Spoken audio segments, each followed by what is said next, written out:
Okay, we are rolling, so pick up intros and outro. Okay. Hey everyone, thanks for joining another episode of Asemio Decoded. I'm Jess. And I'm Aaron. But she locked up. Oh, no, you locked up for me. Do it again. You laggard. Oh, you lagged. You lagged. I gotta say, I'm sorry, Jess. I think it was you that lagged. Oh, No! Aaron was lagging for me. That's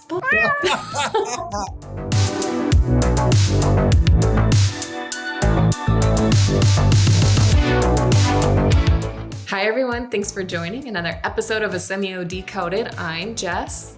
And I'm Aaron. And we are thrilled to introduce you all to Libby Ediger, who is the executive director of the Atlas School.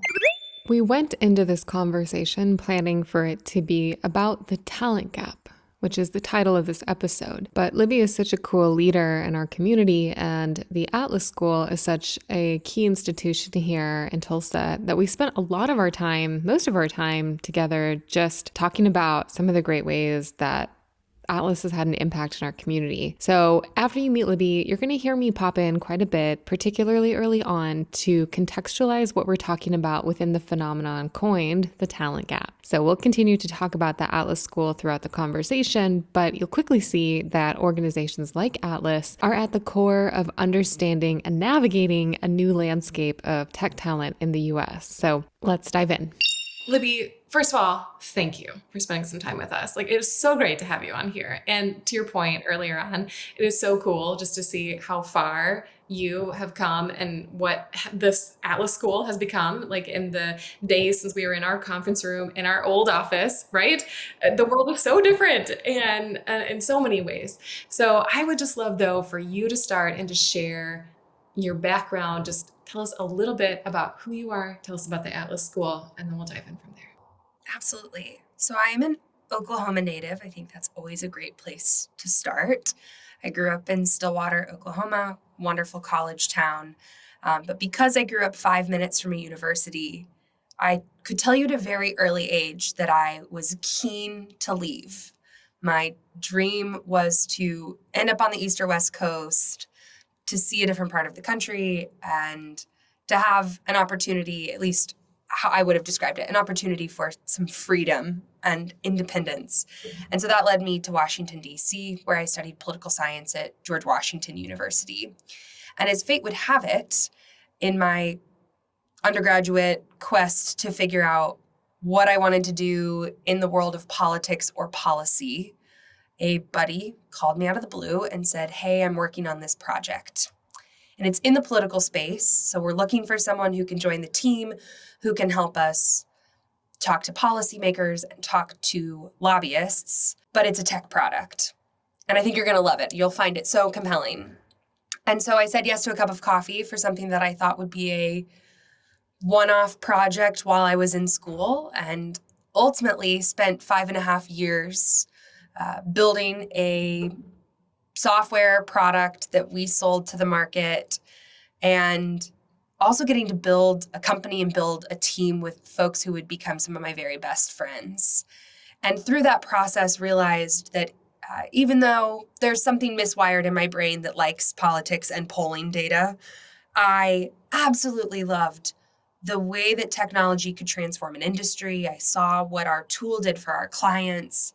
And I also saw what working at a tech company did for the people that we hired, the career growth and trajectory, the way it impacted their salary opportunities, and just thought, man, this is the industry I want to be in.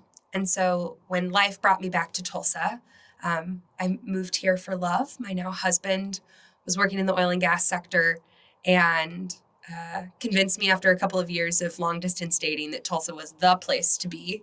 And I had spent the early part of that startup experience doing a lot of sales, and ultimately doing some experiential marketing work. And even though selling software and building a software company was awesome, it was less people-oriented than I knew I had the capacity to be. Through that process, ended up talking with incredible funders at the George Kaiser Family Foundation who had just started to brainstorm the idea of building a software school. And so that's where we are today. So I am CEO and executive director of Atlas School. We are a software engineering vocational program, and our aim is to help Tulsans find their path to a career in technology. We see tremendous technology growth, and I'm sure that's a lot of what we'll talk about today. But also, we see a lot of barriers to get into the field. In a town with no public four-year institution, and in a time where many people either didn't have software or technology jobs available to them when they first went through school, or didn't have an opportunity to pursue post-secondary for life reasons, for financial reasons, who say, hey, now I want an opportunity to get in. I want to join that field, especially as there's more and more technology opportunities in our city. And we think a vocational model is just so powerful for those types of students because it is shorter and more condensed than traditional higher ed, but it is hyper-focused on the skills and fundamentals that you need to get that first job. Okay, so here's where I'm going to hit the pause button so that I can reintroduce this concept of the talent gap, which I mentioned previously.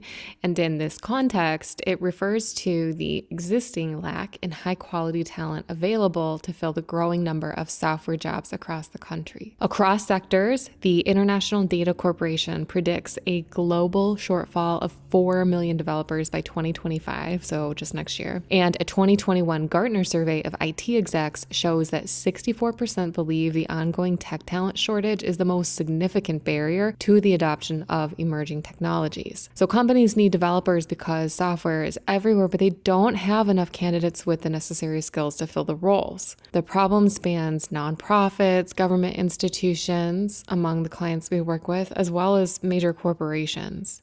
So why is this? Well, part of it is the nature of software and technology. It's constantly evolving at a rapid pace, right? A LinkedIn Learning article titled "Closing the Tech Talent Gap" says that the shelf life of a technical skill is 5 years, 2.5 if it's deeply technical.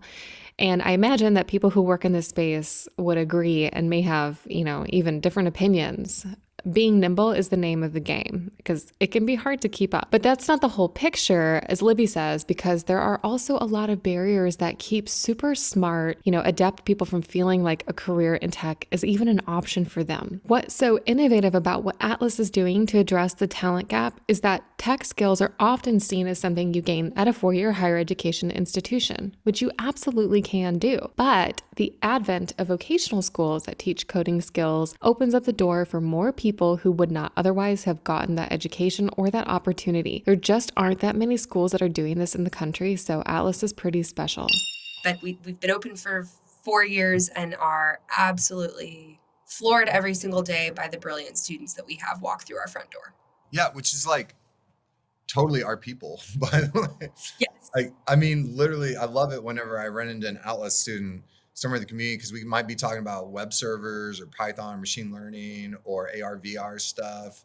And I am all about nerding out in Tulsa. We have so many talented and intelligent people. We encourage our students to get out into the community. One of my favorite organizations is TEDxUniversityofTulsa. They've got a strong presence here in Tulsa, but obviously they operate statewide and do meetups and day-long training sessions and conferences. Let's talk about TEDxUniversity. So TEDxUniversity is a 5,000 plus member networking organization for information technology workers, hobbyists, students, teachers, mentors, everybody interested in technology. And they encourage ongoing education, connection, and opportunity creation. There are so many organizations like this in Tulsa that connect professionals and specifically technologists with one another to learn and grow. An article in Tulsa People from February of 2023 lists about 20 business incubators and accelerator, many of whom are friends of the pod and Asemio, that offer mentorship and other resources to technologists and people from historically under-resourced communities in Tulsa. And it's exciting to see our students share the passion and knowledge that they have and also start to connect with more senior engineers. A vast majority of students who start on campus with us have no prior coding experience. And if they do have some coding experience, it's most often self-taught. We find folks on YouTube. We have some organic content. We post a ton of YouTube ads. If you live in Tulsa, I'm sorry if you see our ads over and over again. I've seen them. People stop me no less than a couple times a week to say, I saw your ads. But for me, the type of individual who is, maybe they don't know that they want to get into software development, or they don't know that they'd be interested in technology even, but they have a desire to solve a problem. They're willing to obsess over a problem and follow that problem down a rabbit hole. Man, that's a skill set that we can point at software development. We can teach you how to read code. We can teach you how to have the right technical skills to become a developer. And it's that ingenuity that we look for the most. And someone who's spending 3 hours on YouTube researching anything from games to custom cars to knitting, those are our people. One significant reason for why the talent shortage is so bad and so pervasive today has to do with the fact that for many people, they don't feel like there's a space for them in the tech industry. And as a result, many don't even bother to try to break into this industry. The tech industry writ large has developed an exclusionary reputation over time, and the kind of gatekeeping that keeps people out based on race or gender, education level, socioeconomic background, other criteria is real. And there's a lot of discussion about this in the industry as well. So in a 2020 piece from the LA Times, why are Black and Latino people still kept out of the tech industry? Google's demographic report showed in 2014 that it was dominated by white and Asian men. So at that time, nearly 50,000 employees at Google broke down as follows. So 83% were men, 60% were white, 30% were Asian. Just 2.9% were Latino, and 1.9% at that time were Black. Forbes released an article titled "Gatekeeping Has No Place in Cybersecurity," and in that article, it stated that the technology sector has long been known for gatekeeping and argues that the myth of an existing skill gap in the workforce is really evidence of an exclusionary culture around technology. So it's important, and I want to note that, Atlas School is one of our neighbors, geographically speaking, and we're in the Arts District in downtown Tulsa. And Atlas and us, of course, were neighbors to the Greenwood District in Tulsa, home to the once thriving Black Wall Street. And this Black Wall Street was burned to the ground during the Tulsa Race Massacre in 1921. If you aren't familiar with that, I highly encourage you to do some research to learn about it. But the Black Wall Street Times did a piece in February of this year on the annual hackathon that the Atlas School hosts in partnership with Urban Coders Guild, an organization which I am proud to support as a board member. So this hackathon brings together high school and middle school students to work on creative technology projects. And this is just one part of their year-long experience with Urban Coders Guild. A very cool partnership between Atlas and Urban Coders Guild. And if you're not familiar with Urban Coders Guild, I recommend that you check them out as well. But they exist to provide computer science education access and opportunities to youth from historically underserved, underrepresented, and otherwise under-resourced communities. So it's a very, very cool organization, and we're glad to have them in our community. So I say that to say, we're big nerds around here. Yeah, and good, we're in good company then, because so are we. And it's funny because, tenacity is one of our core values as an organization, and for a good reason, right? I mean, just like what you described, sometimes you just have to sink your teeth into a problem and you can't let go. And there's like a hunger, I think, and that certain individuals have that makes them a good fit for these kinds of roles. And so that resonates deeply. So it is something you said earlier too, which I really appreciate as a, business owner too, is just the how awesome it is to be able to invest your time in creating a place where you want to work, and just the value of creating opportunities for the people, and yourself included, that work on your team, right? And that to me, and I love the work we do. We work with some of the most amazing clients. But for me, at the end of the day, the most energizing thing is being able to put my energy and join forces with others to create a place where even I want to work, and to build that team and to make that a sustainable option for people to join too. And so it's great when we have community partners that are also giving folks skills to come join and help make that. So Absolutely. We thought about that even when we built out our space. You build culture and community every day by the attitude that you have, by the type of values that you live out. We wanted you to step onto our campus and have a space that felt open, that felt welcoming, but also felt like it was malleable. And so have done everything that we can to invite you in and to draw you in the hopes that you feel like you can open up and learn. And so that looks like whiteboard walls and whiteboard tables. It looks like our quote unquote classroom spaces are more like these collaboration pods where students on the days that they have class can come move the furniture, they can move the mobile whiteboard walls, they can make the classroom as small or as big as they need to fit the learning needs that they have that day. And in particular with adult students, we're not here to handhold, we're here to empower them to have a strong learning experience that meets their needs. And to me, that's another way that we can build a culture of learning and a culture of curiosity and embed it into the program itself. yeah, y'all space is amazing. And the like glass walls in many places and the rooftop like place for just to have those social opportunities too to connect with people is so great. Can we just like walk over and walk in and hang out with the students? Roll out. Can I get like? Yeah, we can make that happen. I love it. We I can make want. that happen. It's much cooler than our office. I'll just walk up and knock on the door and be like, "I know Libby. I'm important. Let me in." Ooh, we have told students that is not enough of a justification. It's not okay. Good. You have good security. I like that. Yeah.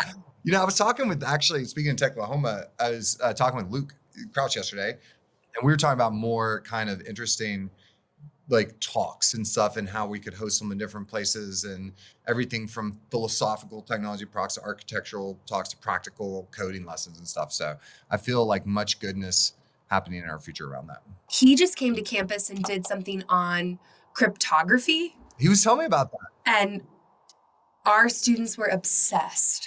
Fun fact, Luke actually has a TED Talk titled How Online Trackers Track You and What You Can Do About It that you can watch at the link. We'll include it in the show notes so you can find it. And if you're a technologist with expertise to share, consider reaching out to the Atlas School as they begin bringing in more adjunct professors from the community to share their lived experiences and knowledge. Because a lot of the opportunities they have to hear from external folks end up being companies that want to hire them, which obviously they're very excited about. We're very excited about, and it's a good synergy. But having Luke on campus to talk about something that he's really passionate about and that a lot of our students, maybe it was the first time for them to dive into that topic, was great. So if you've got a technical topic you want to come lead a session on at Atlas, please know we are open doors. Libby, I think, you're talking about just the space that you all provide and the community that you're creating within the school. And I'm curious, what, especially for folks who maybe aren't as familiar with Atlas, but like what's a role that you all play in the community that it may not be very obvious to somebody who doesn't know or wouldn't think that a school would have this kind of a role in the community? At our very core, we serve as this vocational school. So most of what we do day in and day out is welcome new applicants and new students into the building. We train them and educate them and get them exposed to the innovative industries and market that exists here in our city and really in our region, and then help them with placement. Atlas is having a direct impact on the talent gap, not only because they are offering a quality technical education with lower barriers to entry, but because they are investing in the entrepreneurial ecosystem in Tulsa so that they can provide both high-quality job opportunities and high-quality graduates to their network of businesses. It's a full-funnel, sustainable approach to a complex social problem. Chef's kiss. Beyond that, we're intimately plugged in with the effort to make Tulsa that much more of a technical economy. So that looks like us connecting with companies who are considering relocating to the city, us having a strong presence in the entrepreneurial community. I mean, it may be years before a startup has the runway and capacity to hire a junior engineer.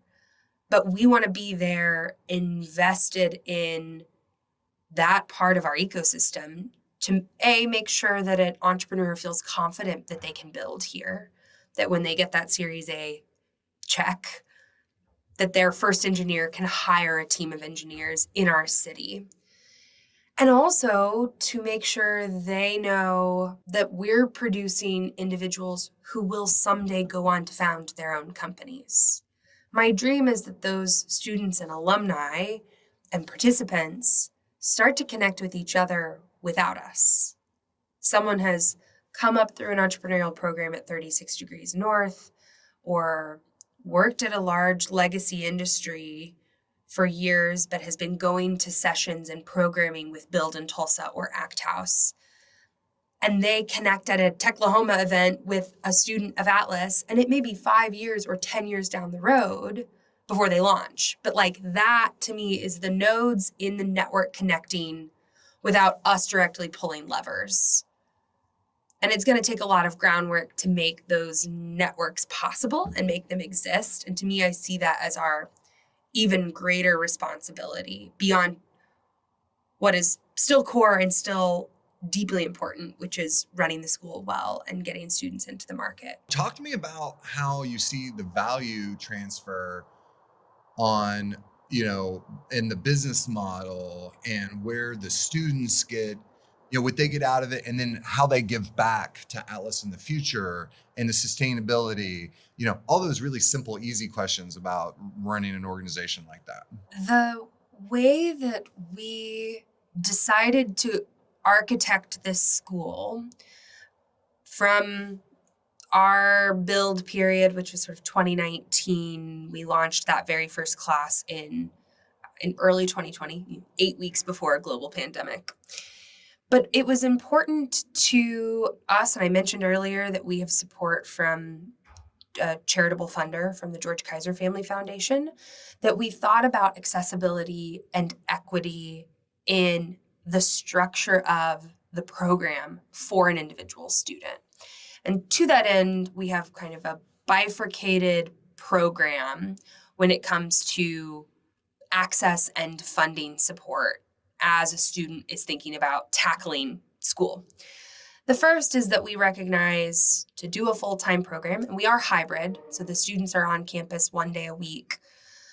But to do a full-time program takes away time from other things in life, like a full-time job. And so we have been really, really lucky to have support from philanthropic partners on a living assistance program. It operates like a zero interest loan.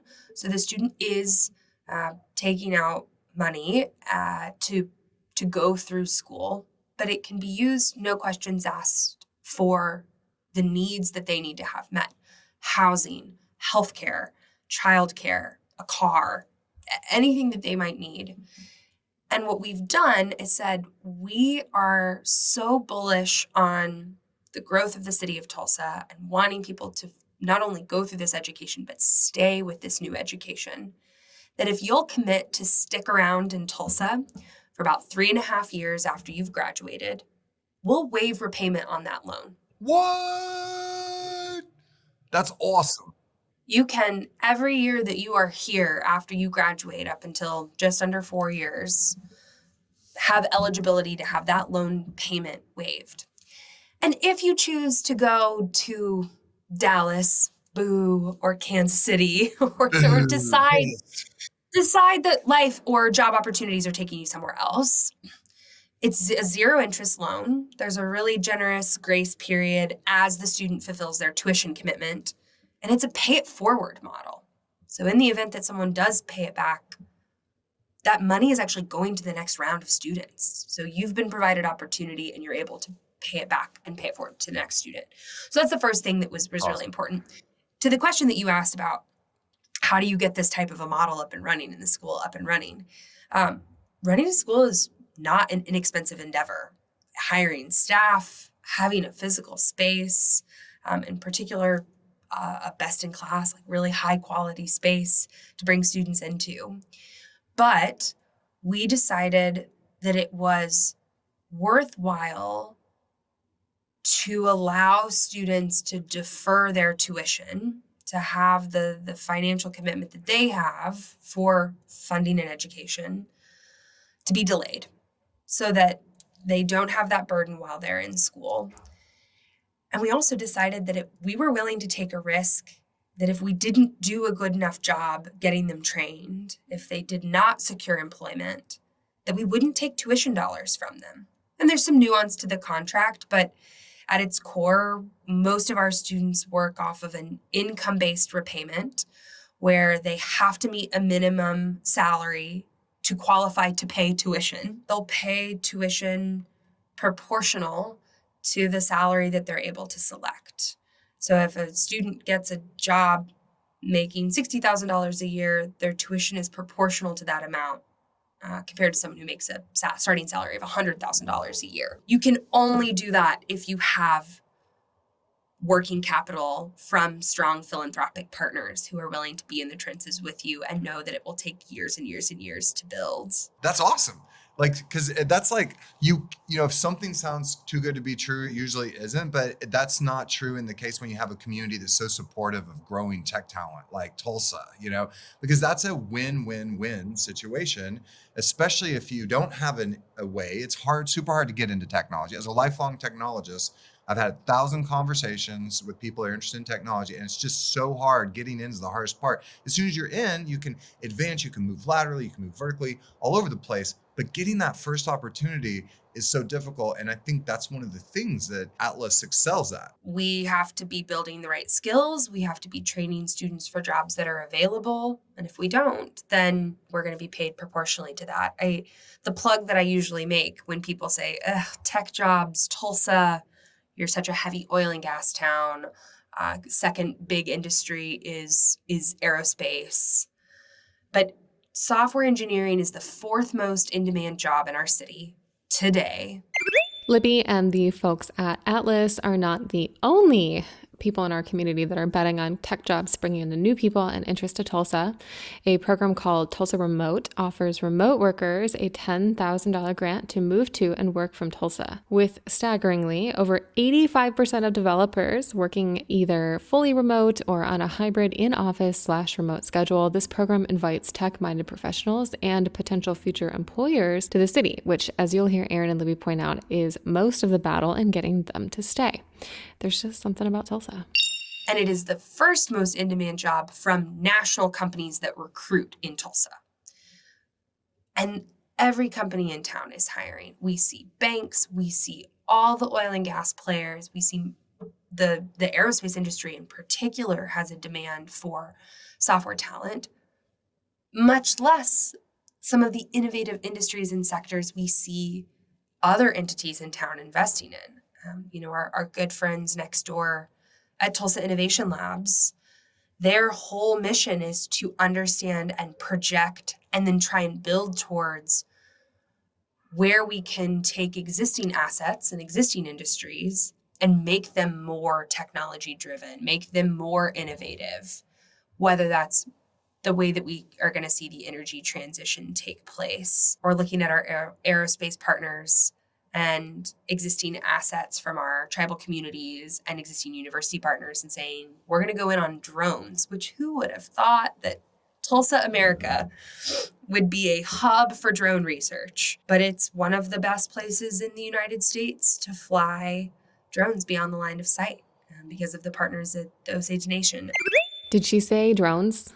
Yes. A December 2023 article from Oklahoma State News describes one of the most innovative partnerships around drones or avionics solutions happening in Tulsa, saying this summer OSU partnered with Tulsa Innovation Labs to create the Launchpad Center for Advanced Air Mobility at OSU Tulsa's Helmholtz Research Center in the Skyway Range, which includes the Osage Nation as a partner. That facility is now fully operational, and the Skyway Range is well positioned to have a significant economic impact on the Tulsa region, catalyzing job creation, supporting Oklahoma entrepreneurs, and attracting high-tech new businesses. We really cannot overstate how many cool things are happening in Tulsa right now around tech innovation.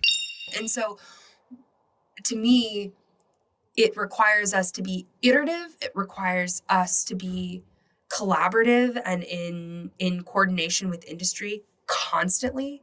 And isn't that what a school should look like? How would you describe the pros and cons of, students that are looking at university paths versus vocational paths? I'm happy to share. I will start by saying this is Libby opinion. This is my opinion, not necessarily the opinion of my employer. Every kid needs something different. And maybe that's a bit of a cop-out answer. But I look at some individuals who really have honed their skills, know what they want. If they live in a place that they want to stay, if they live in Tulsa and they know they want to be here and they're ready to get to work, I think we're a great option. I also look back at 18-year-old me who didn't have a strong sense of what I wanted to be. But I think about this, the term I like to use is connective tissue.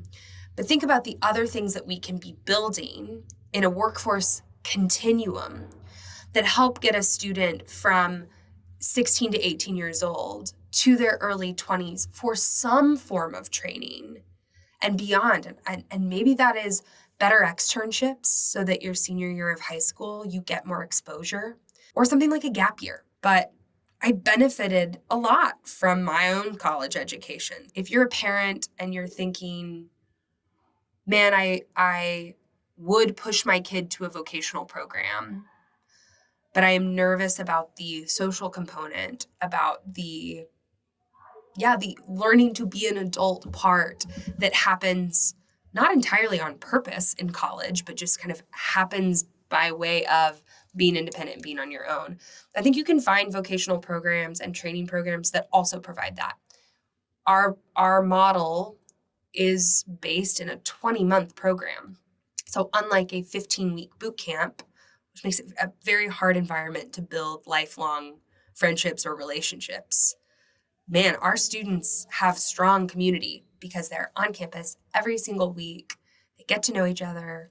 We have a student life committee that does snow cone days and built a haunted house at Halloween and thinks about that social fabric that wraps around the academics. This is exactly what Dr. Latta was speaking to in our data and higher education episode. Her voice lit up when she talked about allowing students to do what sparks joy for them, what piques their interest, and what makes them feel confident, social, and curious. Libby and Dr. Latta are approaching similar issues of enriching student experiences in two different settings, higher education versus a vocational school, but they exhibit that same passion for their students and are both major players in new innovative solutions that our community is working to develop.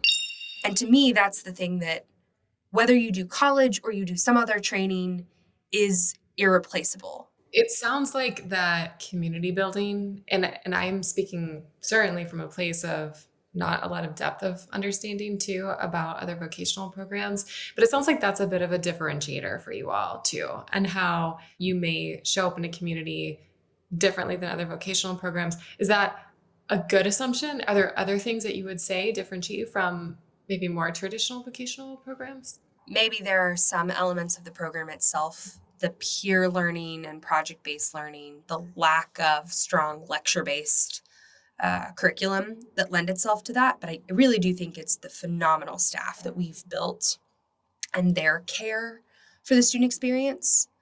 The other component that makes it easy to build community is something that I think is more inherent to the city that we operate in. Tulsa is a people-driven, close-knit community. And because we got started when we did, right, as there was an interest in more tech programs, more entrepreneurship programs, we have benefited, rising tide lifts all boats, from more programs and more informal opportunities for our students to collaborate with other programs, other participants, other students. That's the secret sauce. It's a vibe, but it's more than a vibe, right? It's the community of people you talk to. It's how genuine and generous people are with their time and energy, that if you try and say that, it sounds just like a sales pitch. But as soon as people get here and boots on the ground and feel it, they're like, man, I really do like this place. And it's such a foil to so many other communities in the United States. There's not another place I would rather live. The Tulsa Regional Chamber does a trip every year called Inner City, and they bring about 100 Tulsans, mostly business community, but the city council typically goes, the mayor typically goes, and they pick a city that's similar in size or maybe just beyond our size and aspirational for us to go spend 3 days on ground learning from those organizations and entities. So we have ideas that we can bring back. And the two most recent trips that I took were Austin and Denver. And I think that both of those trips were so compelling because there's a lot of growth that those cities have seen that we may choose to emulate. It would be remarkable to bring some more anchor companies in the technology space to town. I would love to see more of a presence from a Microsoft, from a Google, from some of these companies that just bring high wage, high quality jobs with them. But it was also a bit of a warning, right? The parking, the housing, the homeless population in both Denver and Austin continues to grow year over year. And so I like those trips because it is both aspirational, but also a cautionary tale about what growth as a city should look like, slowly, thoughtfully, with equity in mind. I'll make a plug too that the folks at Partner Tulsa just put out a housing study for the city of Tulsa. And in the next decade, if we don't get to work now, we'll be 13,000 units short. And that's a mix of apartments and multifamily and single family housing.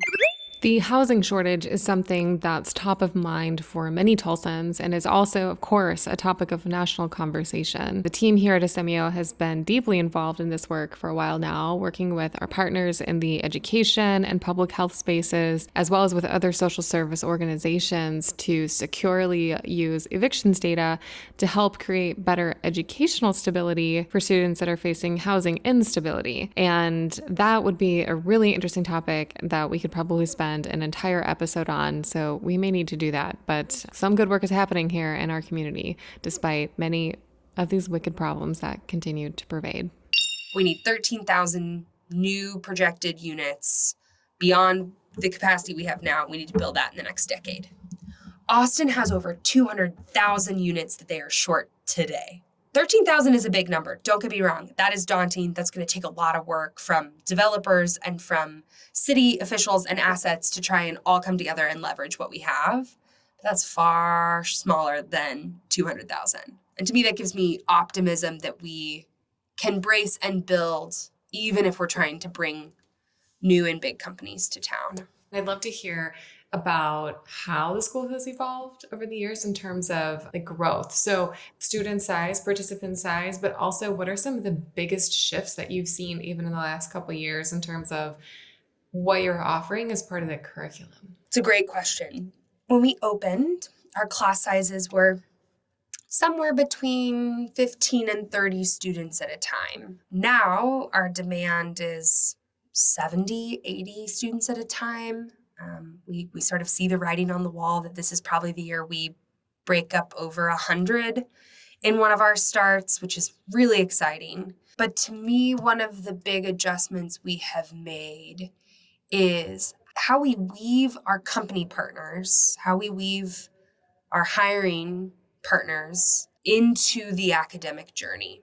Some of that comes from an advisory board. So we do have employers that annually review our content, review our curriculum, make suggestions for additions, make suggestions for adjustments that we may want to see. So that's, deeply impactful on what we teach, how we teach even, and is really important for us to stay in line with what an employer is going to look for post-graduation. But even more important than just the content is that relational opportunity. I mean, Erin, you said Tulsa's secret sauce is the community that exists here. And especially for a non-degreed student, to make sure that their resume is not just thrown into a pile of 100 other people. We want there to be a relationship between student and employer. And so we have career fairs, but they start earlier. It's not just 2 weeks before you're looking for work. It's 8 months before you're going to graduate that you may participate in your first career fair. We bring companies to town over the lunch hour on those on-campus days and give the companies the floor to say, bring junior engineers, bring your HR department, come pitch our students. And then ultimately, we've rolled out a opportunity for an employer to pitch students on a project for their capstone. We have seen virtual reality, memory games. We've seen a student who built a Dungeons and Dragons pair-on software that would track your moves and roll die for you virtually. My people. We've seen abs, like so much creativity from these students. And I'm really proud that now we have a mechanism for an employer to say, hey, here's what we're working on, or here's a side project that, gosh, we just never have time to get to.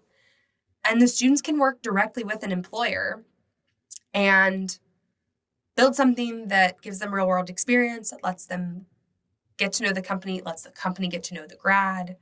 In a couple instances, those companies have turned around and hired the students that worked on the project, which is really cool. If you want to go to the Tulsa Air and Space Museum, they will now have you sign in on a visitor's page on an app so that they can know who's visiting their museum.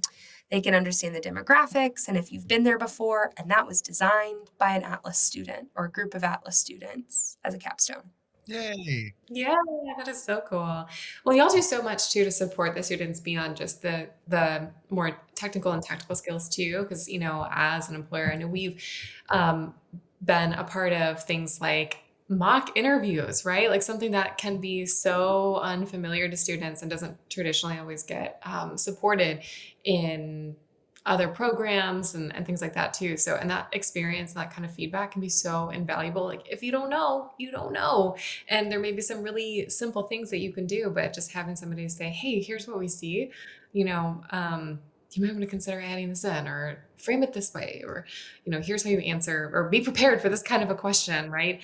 And that's just very cool because it's one thing to kind of practice by yourself at home. And then it's very much another to be in front of an employer in a session like that and to get that live experience. Very cool. We also added a new tool called InStage. It's amazing. The student logs in and we're, as instructors, able to feed it prompts. So we can give the software technical questions or we can give it behavioral questions to ask in an interview. And the student interfaces with an AI-driven avatar who is responding in real time to their interview. So if you get on and are answering the interviewer and you're really only providing short answers, or you are slouched, or you're saying a lot of the avatar will physically react. It will start to become disengaged. It might get back on its computer and pretend to kind of ignore you. And you can do individual interviews, you can do group interviews, you can do phone screens. So we're able to start our students by practicing some interviews with each other because they know each other and that's the most comfortable. Then we have this tool where they can have many shots on goal. They can have reps where they really practice and are getting literally live feedback from a fake interviewer. And then can bring in something like mock interviews with employers to build that confidence and build that capacity in the hopes that by the time they're graduating, they're sitting for full-blown technical interviews with area partners. I love the trolling and dunking that happens after those. Like, bro, you were so boring, the AI interviewer got bored with you. It's pretty wild. But also, it's important that we as an institution, if we are preaching technology and teaching students to use technology, that, man, we better walk the walk. So I'm always always looking for new and compelling ways to teach the material that we have. Yeah, same here. It's like, but sometimes it's the cobbler's kids, like that whole thing, that don't have good shoes, right? Because, we're like, it can be a struggle to be a data informed organization or technology forward organization. But the good news is when you force yourself to do that, then you actually know the challenges with it and you learn better what the right line on technology is that's effective versus just the will-o-wisps into the woods. Yes. Libby, is there anything that you would want to be sure to highlight about the school or about like what's happening in Tulsa that you're part of that we haven't asked about yet? I mean, something I hope that more and more Tulsans can see and appreciate is that there's a whole host of organizations and individuals that have spent the last 5+ years working on building a foundation for Tulsa to be a true technology-driven town. And we mean that in every sense of the term. We want new startups to exist. We want this to be a place that if someone who's lived in Tulsa their whole life has a business idea, has a software company that they are interested in starting, that they have the resources and the capital and the mentorship available. But I think it's equally important for those anchor industries. Everyone who grew up in Tulsa or who grew up in Oklahoma knows the boom and bust of the oil and gas sector. We know what it's like when there's layoffs.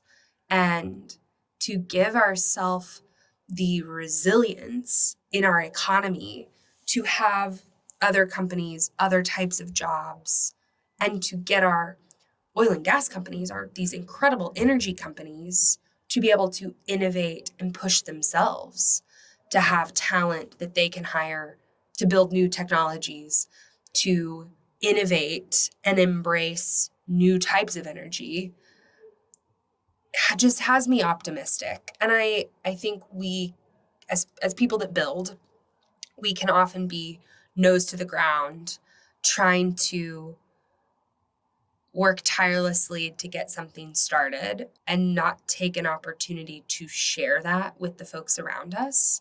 And I want Tulsans who live here. I want 16-year-olds coming through our high schools or folks who didn't pursue post-secondary because it wasn't available to them, to see that this city is ripe with opportunity. I mean, there's so much opportunity, and to feel like that's in their own city and something they can be proud of. And so we've got to do a better job sharing our own story with each other. That's so great. Thank you, Libby, so much for taking the time to chat with us and just to share your thoughts on how our community is growing and the part that you and Atlas School has in that. This is great. We can't wait to air the episode. Yeah. Thanks for having me. This is really fun. Feels like just the three of us catching up over a cup of coffee.